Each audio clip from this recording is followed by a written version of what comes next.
Fala pessoal, vamos bater um papo aqui sobre a questão das eleições nos Estados Unidos e o impacto nas nossas bolsas, né? O que nós podemos esperar? Eu acho que não dá pra gente nem ser extremamente otimistas, nem extremamente pessimistas, né? A gente tem que entender que o mundo está passando por um processo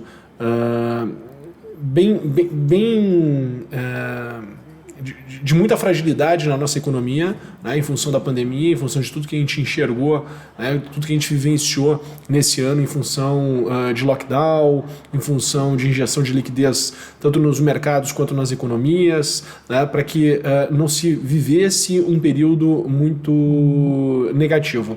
Então, a gente tem que entender que existe duas forças. Uma é que se o preço dos ativos ele continua se acelerando, né, continua crescendo de forma muito acentuada num curto espaço de tempo, ou seja, aquela sensação de corrida, de que não tem problema nenhum, né, e os preços dos ativos vão valorizar, porque tem muita gente que tem que sair da renda fixa, tem muita gente que tem que sair da poupança e não tem outra opção a não ser vir esse fluxo de dinheiro, né, esse 1 trilhão de reais que se imagina que se possa ter, vir para a Bolsa. Né, isso seria um dos pensamentos.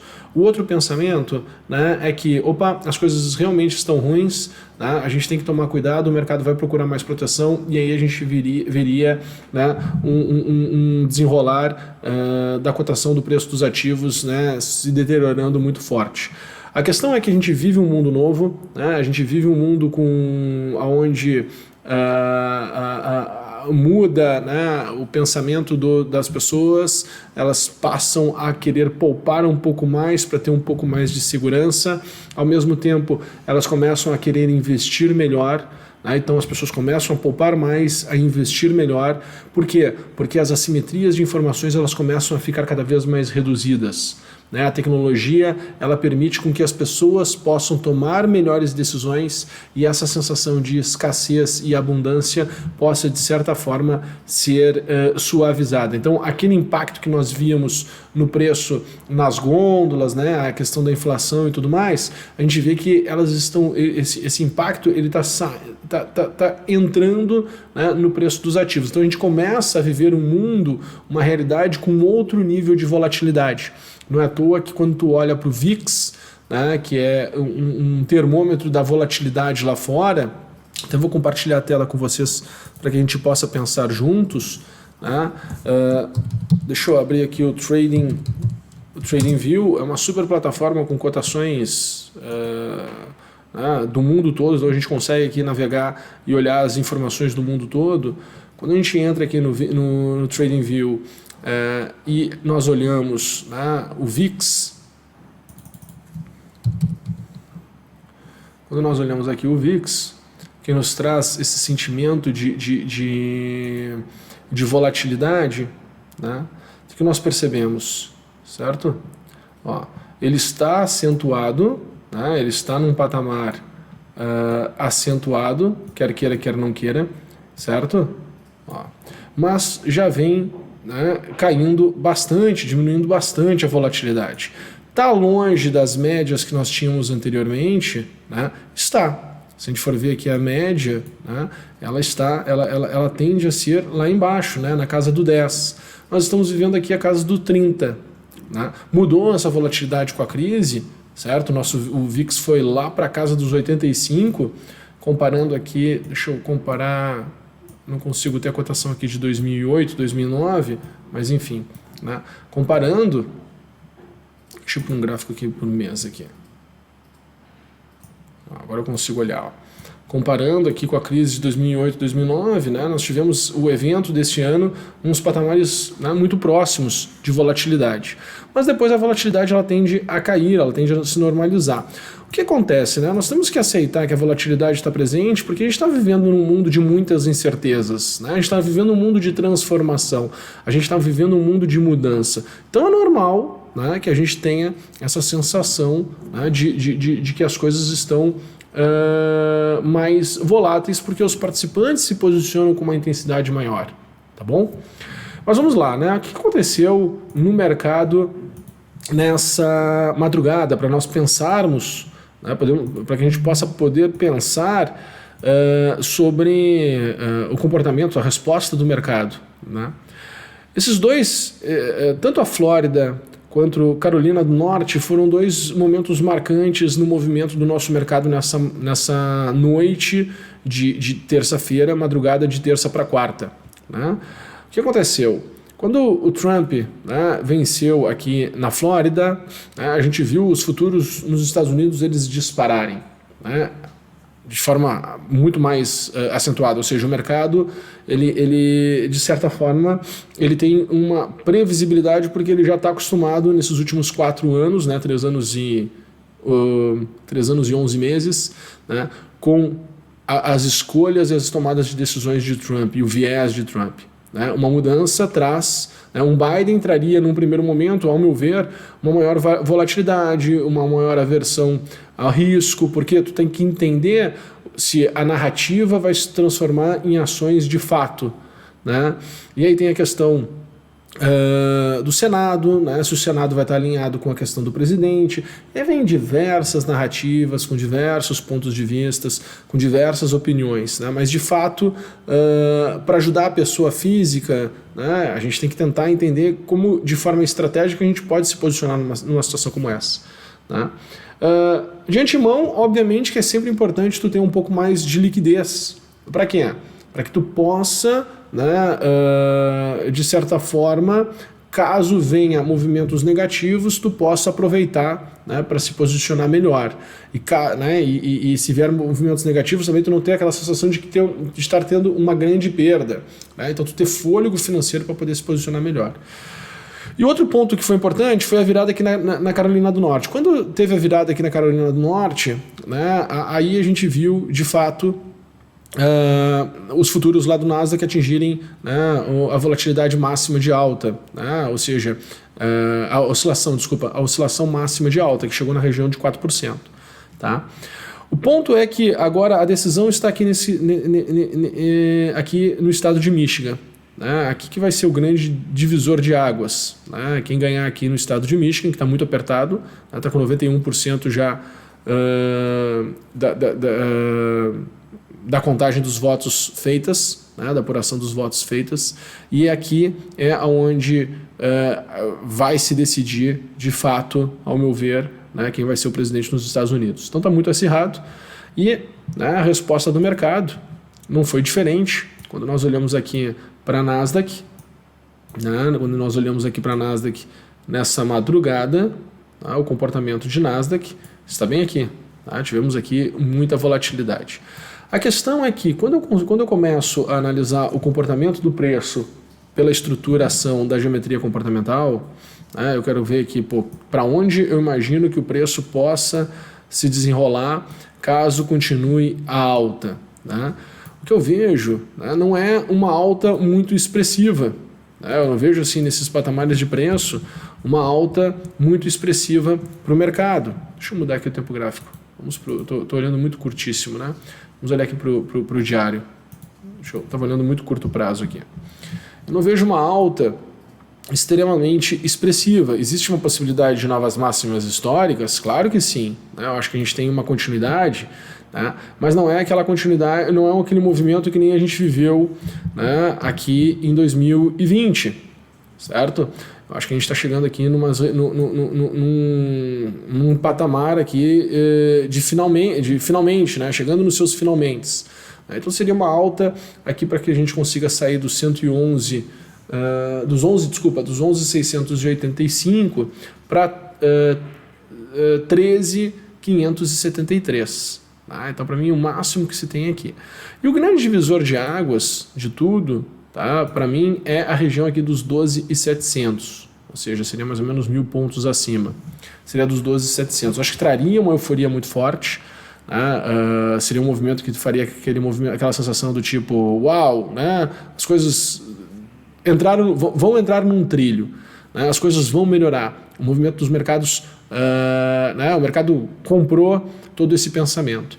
E se não conseguir se manter acima desses 12.705, né, eu acho que a gente tem um espaço para cair e cair bastante. A assimetria não é muito positiva. tá? A simetria que a gente tem aqui, óbvio, de curto prazo tu consegue tomar essa posição com a volatilidade, mas se tu for olhar um pouco mais distante, né, a assimetria que nós temos hoje no mercado, ela não é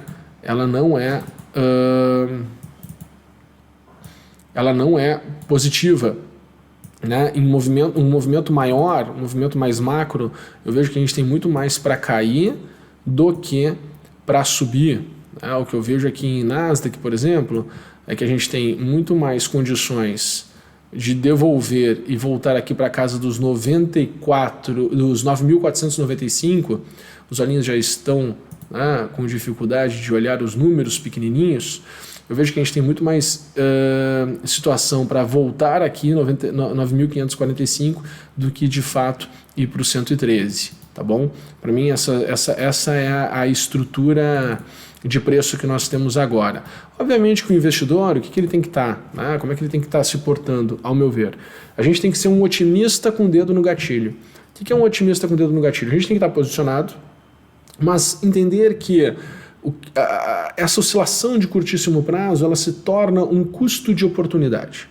Então, por exemplo, assim, tu vai pagar para poder surfar havendo um movimento de alta, e aí tu vai entender que tu vai sair ali na frente um pouco melhor, né? Porque tu não quer ficar de fora caso esse movimento aconteça. Mas tu tem que estar com o dedo no gatilho, disposto a devolver, ou até mesmo sair com um pequeno prejuízo, e aí sim, havendo a queda e o mercado voltando para esses patamares, né, de 9.545, por exemplo, do Nasdaq, faria muito sentido você buscar pontos de compra. Estou olhando aqui Nasdaq, né? Tô olhando aqui Nasdaq. Então a gente tem que ser um otimista com o dedo no gatilho. Porque a gente pode fazer isso. Nós não somos o Buffett que tem um fundo, né, multibilionário que não consegue se movimentar, né? A problemática dele é outra. A nossa problemática aqui é muito mais leve, muito mais simples. Eu estou conversando com pessoas físicas, não estou conversando com um gestor de um fundo. Então a gente pode dar o luxo, ter esse direito de poder entrar, não deu certo, a gente sai, volta num outro patamar, né, toma posição de novo, surfa um movimento de alta. Deu certo, legal, traz o lucro para o bolso, né, gera um pouco mais de liquidez, acompanha o movimento do mercado e assim vai indo, vai tateando, vai tocando e vai consumindo, né, as oportunidades que vão surgindo ao longo do tempo. Entendendo que vai ter momentos que vai dar certo e tem momentos que não vão dar certo. Então, ao meu ver, nós nesse momento temos que ser um otimista com o dedo no gatilho, tá bom? Queria olhar também para a Alemanha, né? Queria olhar aqui para a Alemanha, né? O movimento da Alemanha muito intenso, muito forte, né? Mesmo tendo, depois da questão dos temas de lockdown. Então, vale a pena nós ficarmos de olho, né? Alemanha, França, né? Também passou muito período aqui de correção. Londres também, muito tempo, muito período aqui de correção. Então, me parece ter uma janela muito interessante para poder, quem sabe, melhorar. Existe uma força potencial. Se vai acontecer, são outros 500. Mas tem assimetria e tem possibilidade para poder, né, se beneficiar. Então, estou de olho lá fora, obviamente, né? Estou de olho nas eleições nos Estados Unidos, mas estou acompanhando todos os mercados, né, para que eu possa entender também o que pode vir a acontecer com o nosso mercado brasileiro. Antes de olhar a Bolsa, né, o Ibovespa, eu queria olhar com vocês também o EWZ. O EWZ, o que é o EWZ? Né? É o nosso índice dolarizado.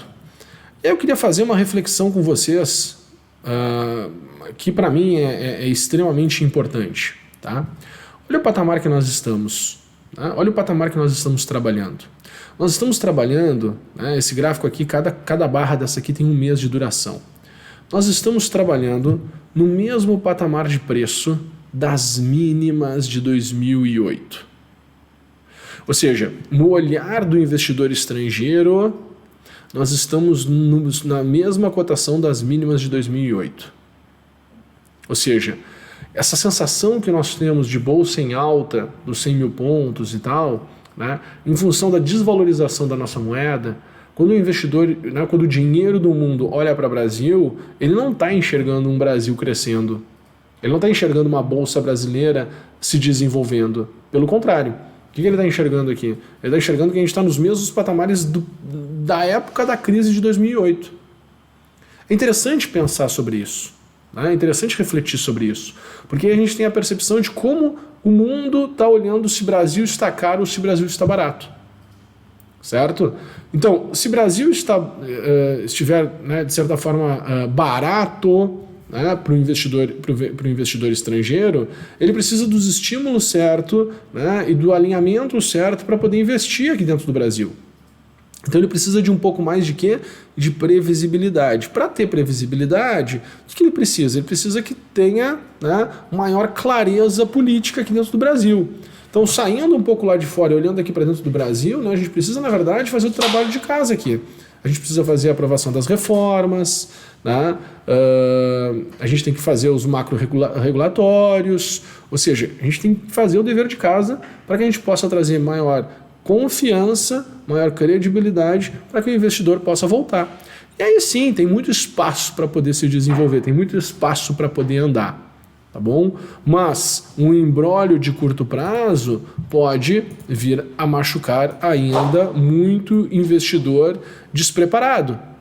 A gente pode ter aqui ainda um imbróglio, né? E essa queda do nosso índice, né, na visão do estrangeiro, pode acontecer tanto pela valorização do dólar, né, quanto pela desvalorização da nossa bolsa em si. Então as duas coisas podem acontecer, tá bom? Pode acontecer pelos dois motivos, certo? Então a gente tem que ficar de olho. O que nós conseguimos enxergar aqui no nosso Ibovespa, certo? Bom, primeiro que nós temos um ciclo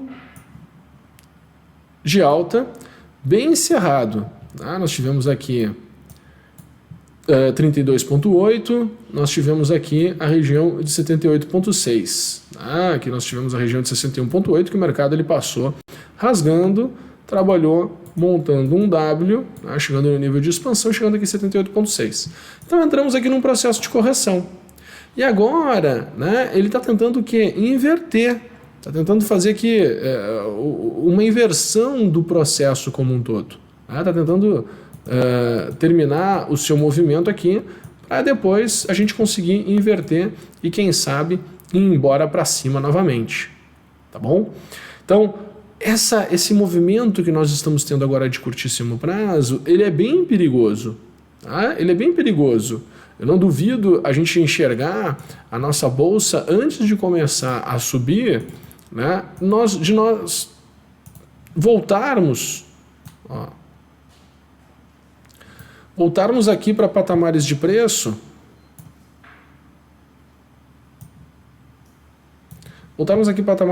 de 86 mil pontos. E depois de chegar nesse patamar de preço de 85, 86 mil pontos, aí sim nós voltarmos a ter uma condição de alta, né, mais tranquila, uma alta mais sustentável, tá bom?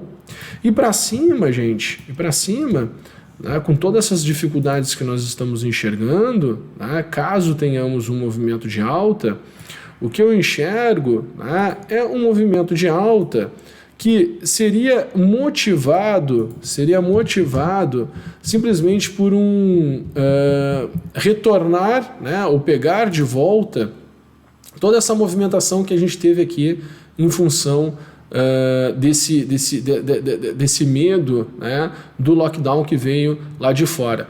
E por isso que eu olho, né, quando eu faço esse exercício para olhar aqui, por exemplo, para a França e para olhar para a Alemanha, é exatamente para fazer essa reflexão, o quanto já voltou lá fora da situação pré-lockdown, né?